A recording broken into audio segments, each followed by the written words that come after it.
Hi everybody, welcome to Afterburner. I'm Bill Whittle. Well, in the aftermath of yet another mass shooting, the father of the unnamed murderer, unnamed by me anyway, said that he had no idea how his son managed to stockpile his arsenal of guns. If he'd not been able to get a hold of 13 guns, then this wouldn't have happened, said the father of the mass murderer. That's what guns are, the killers. Simple as that. Simple as that, he said. Now, he's not alone in this belief, by the way, that the guns are the killers. All of liberal America believes this to be true. And if it is true, then we as a nation need to follow this idea to its logical conclusion, which forces conservatives like me to ask some questions that we may not like the answers to. For instance, what made these 5 guns go on a murder spree while at the same time almost 300 million other guns were either peacefully resting or protecting their owners?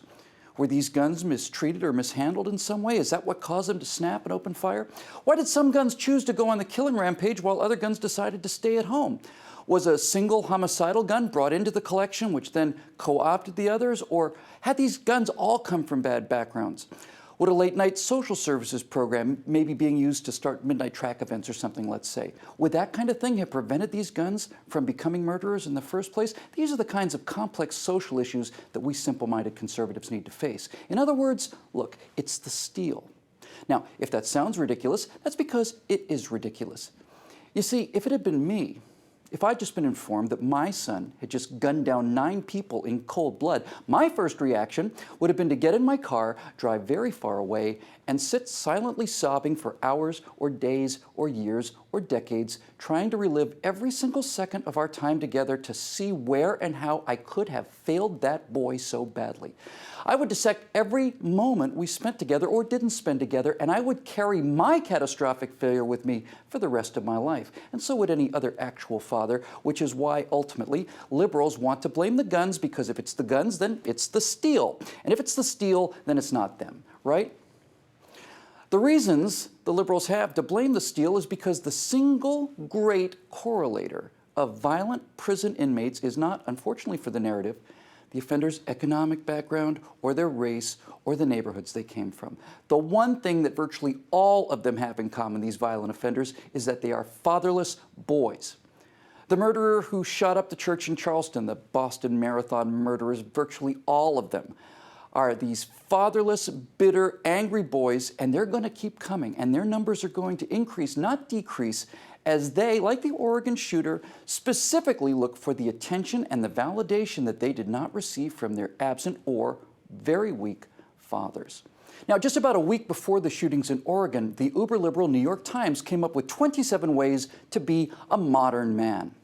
Being a modern man today is no different than it was a century ago. It's all about adhering to principle, begins the article. So, what are some of those principles? Well, according to the article, number 1, when the modern man buys shoes for his spouse, he doesn't have to ask her sister for the size, and he knows which brands run big or small. Number 10, the modern man makes sure that the dishes on the rack have dried completely before putting them away. Number 20, on occasions, the modern man is the little spoon. Some nights, when he's feeling down or vulnerable, he needs an emotional and physical shield. Number 25, the modern man has no use for a gun. He doesn't own one, and he never will. Number 26, the modern man cries. He cries often. Well, guess what? A lot of people were crying and crying often as that fatherless murderer shot them in the head one by one. One man, however, a little more old-fashioned apparently, was former Army veteran Chris Mintz, who probably missed the New York Times memo because he had, in fact, had use for a gun, and he knew how they worked, and he knew what those sounds meant, and so he alone set an alarm and then ran towards, not away from, the sound of gunfire, and tried to block the door to prevent the shooter from entering. He was shot 7 times resisting, not once in the head, while standing up against a wall. He's already out of the hospital and expected to make a full recovery. Chris is not a modern New York Times man who cries a lot. He's one of those old-fashioned men like Anthony Sadler, Spencer Stone, and Alex Skarlatos. You know, the 3 old-fashioned American men who saved an entire trainload of frequently crying modern men from a Muslim assassin on that train in France a few months ago. By the way, Spencer Stone was attacked by a feral pack of renegade knives in Sacramento just a few days ago and stabbed repeatedly. So, if it seems like the steal is getting a little restless lately, a little bit more frequently bloodthirsty, it's only because the steal needed to defend us against murder and insanity. The steal in the hearts of real men like Mintz and Sadler and Stone and Skarlatos. Well, that steal is getting rarer. Liberals think that banning guns or knives or human-driven cars or big soda drinks will make America safe. Well, guess what? America wasn't designed to be safe. America was designed to be free. You can have freedom without safety, or you can have safety without freedom. And without the safety. There's no such thing as safety. Ask the families of those scores of kids who were gunned down on that remote island at that private school in Norway about safety.